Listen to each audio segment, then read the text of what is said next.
سلام سلام، ان شاء الله كامل تكونوا بخير وفي احسن الاحوال يا رب. ان شاء الله تكونوا بخير انتم واهلكم واحبتكم يا رب العالمين. جيتكم اليوم بهذا الفيديو البسيط. طليت عليكم بحاجة حلوة بهذه الطلة البسيطة. جبت لكم اليوم هذه الكيكة اللي يعني دارت حالة يعني في مواقع التواصل الاجتماعي. صراحة تجي بنينة بسم الله ما شاء الله، تجي خفيفة وندير راكم تاكلوا في لي ترونش تاع الباتيسري. أول حاجة هي جمعة مباركة، صلوا وسلموا على الحبيب المصطفى. اللهم صل وسلم عليك يا حبيبي يا رسول الله.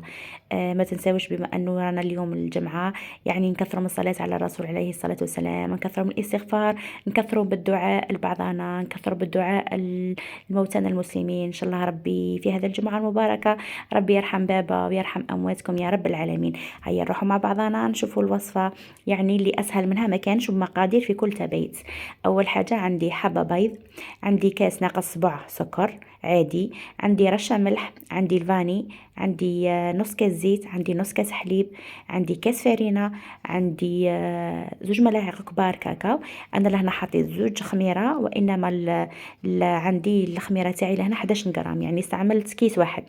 اذا نتوما راح تضاعفوا الكميه تقدروا تستعملوا زوج. اذا الخميره تاعكم تحتوي على 7 ولا 8 غرام تقدروا ديروا زوج. انا لهنا الخميره تاعي يعني عندي 11 غرام، استعملت كيس واحد. اللي حابه تهز الوصفه دير لها كابتور ديكرون، راني خليتها مكتوبه هكذا، يعني باش تستحفظوا بها، وباش كل ما تنويو ديروا هذه الكيكه تلقاوها يعني الوصفه على الشاشه. اسهل من هذه الكيكه قلت لكم ما كانش، وراح تجي هشيشه بلا ما نشربوها، بلا ما ندير لها عصير، بلا ما ندير لها الحليب، وبلا ما نخدم لها الشربات. وطريقه تحضيرها هي سهله جدا، اني نخلط كلش مع بعضها. ندير حبة البيض، ندير السكر، ندير الزيت، ندير رشة الملح، ندير الفاني، ندير الكاكاو، نخلط كل المقادير. طريقتها يعني هكذا تندير باش تجيكم هذاك السر تاع انها مشربة طيب، تقولي مشربة. يعني لازم نتبع الطريقة كيفاش يعني تستخدم هذه الكيكة. لهنا راني خلطت كل المقادير مع بعضان، درت الكاكاو، البيض، السكر، درت كل المقادير لهنا.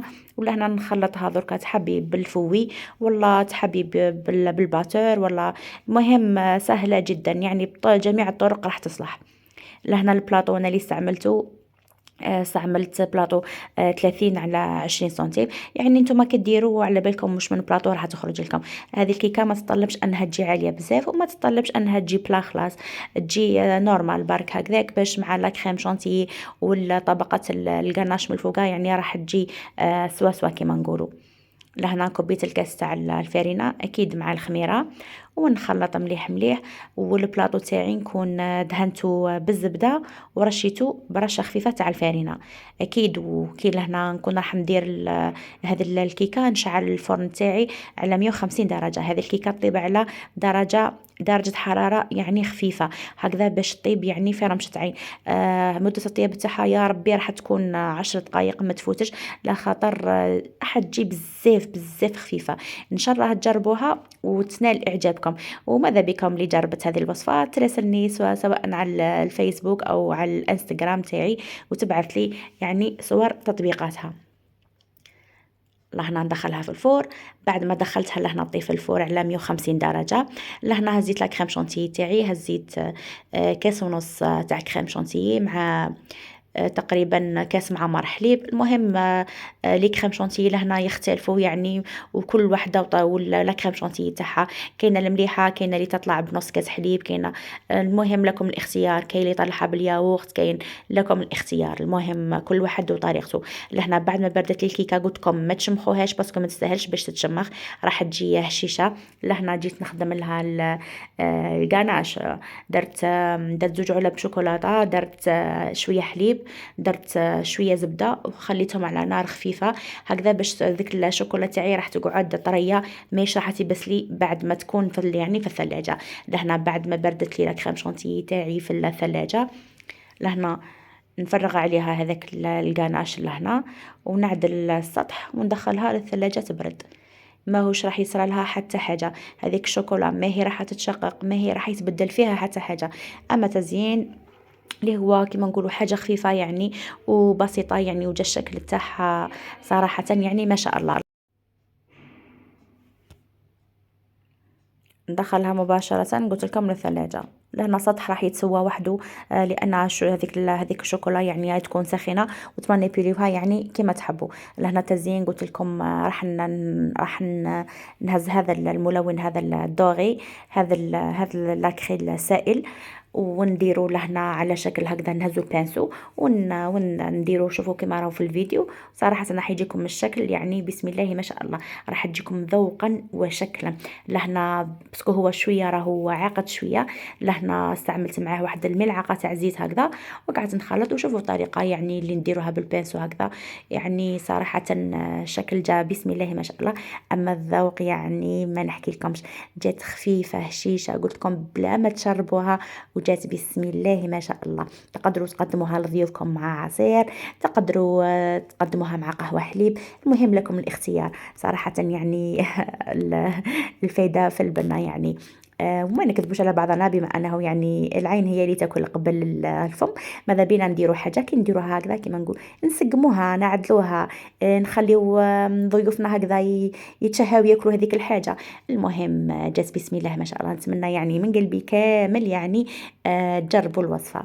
لهنا بعد ما بردت لي وليك الشوكولا قلت لكم ماهيش راح خلاص يعني تولي يابسه، والله راح تكون طريه. يعني الفيديو هو اللي راه يبين لكم في الصوره.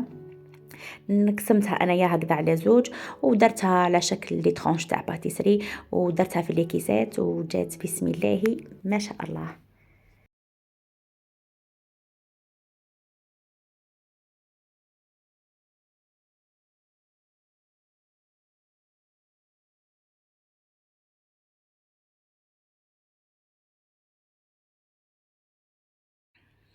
وشوفوا لهنا بعد ما خلصت يعني تقسيم الكيكة تاعي، صراحة جات ما شاء الله. جات قلت لكم يعني ما تستاهلش صراحة أصلا باش تشربوها، واللي حابة تزيد تشربها يعني لك الاختيار. المهم الطبخ هذا والأكل والله ماهيش يعني قرآن والله. المهم كل واحد بطريقته، كل واحد يقدر يدير وش يدير. نهدر على نفسي أنا يعني، ما عندي وصفات هكذا عمري تخرج 1000 وصفة ما نحبش نبدلها، لأنه أنا مجربة بلي حاجة مليحة وحاجة بنينة. شوفوا لهنا كيفاش تقسمت يعني الطبقات في 3، يعني بالكيكه، بالكريم شانتيي، يعني بالغاناش. صراحه جات بسم الله ما شاء الله. المهم ان شاء الله تجربوها وتنال اعجابكم يا رب. وما تنساوش تخلوا لي جيم وكومنتير كيما العسل اللي يبعثوا في روحي طاقه ايجابيه. كي ديري جيم ولا كومنتير ما عندك ما راح تخسري. ماذا بينا انه يعني نتعاونوا ونديروا اليد في اليد. ما تنسايش سيداتي تبارطاجي الفيديو تاعي والوصفه تاعي اذا عجبتك مع اهلك احبابك اصدقائك هكذا، باش تعم الفائده. دمتم في رعايه الله وحفظه، الى فيديو قادم ان شاء الله. سلام.